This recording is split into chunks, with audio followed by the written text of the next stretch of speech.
Oracle के सपने।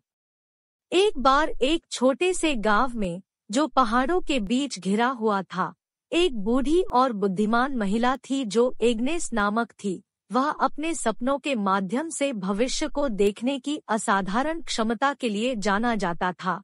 हर रात एग्नेस अपने दिमाग में रहस्यमय यात्राओं पर चले जाते थे, जहां अभी तक आने वाली घटनाओं के दृष्टि उसके सामने उभरते थे। एक ठंडे शरद ऋतु की शाम को, जब सूर्य क्षितिज के नीचे डूब गया, एग्नेस अपने आरामदायक घर में सेवानिवृत्त हो गया और एक गहरी नींद में डूब गया। अपने सपने में उसने खुद को एक शांत झील के किनारे खड़ा पाया, जहां चंद्रमा की रोशनी शांत पानी पर नृत्य करती थी। अचानक आंखों से भरा एक युवा लड़की उसके सामने दिखाई देती है। लड़की का नाम लिली था और वह एग्नेस की मार्गदर्शन की तलाश में आई। उसने समझाया कि उसके प्यारे पालतू बिल्ली विस्कर्स गायब हो गए थे और अनगिनत खोजों के बावजूद वह खो गया था।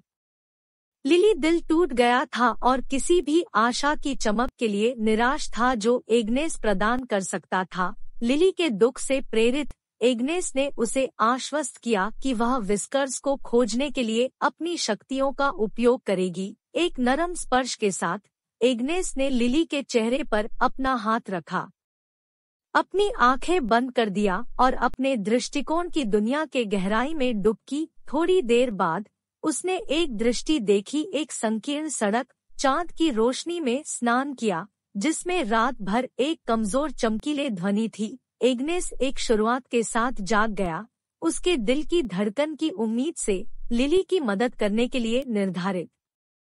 उसने अपने सपनों की जीवंत छवि से ही मार्गदर्शन किया, गांव के माध्यम से एक यात्रा शुरू की। वह अपनी दृष्टि में देखी गई सड़क उसके लिए अज्ञात थी, लेकिन वह अपने प्रवृत्तियों का पालन करती थी।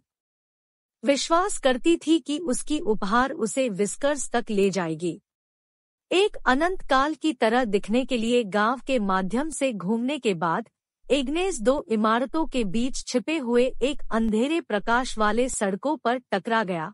जब वह सावधानी पूर्वक अंदर गया तो उसने एक टुकड़ों से आते हुए एक नरम झुकाव को सुना। उसने एक एक के बाद कंटेनर को हटा दिया, एक भयभीत और निराश विस्कर को प्रकट किया। खुशी के आंसू लिली के चेहरे पर बहने लगे जब एग्नेस अपने लंबे समय से खोए हुए साथी के साथ लौट आया। दोनों ने गले लगाए, बुद्धिमान बूढ़ी औरत के लिए आभारी हुए जो उनकी दोस्ती को बचाया था। एग्नेस, जानते हुए कि उसकी मिशन पूरी हुई थी, उन्हें अलविदा कहती है।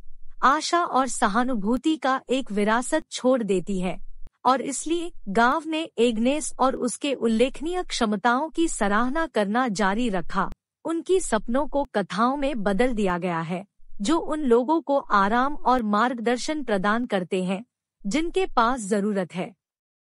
और यद्यपि एग्नेस अंततः चले गए, उसकी आत्मा उन सभी के दिलों में रहती थी जो उसे जानते थे, उन्हें हमेशा याद दिलाते हुए कि कभी-कभी हमने खोजे गए उत्तर सपनों के क्षेत्र में छिपे होते हैं।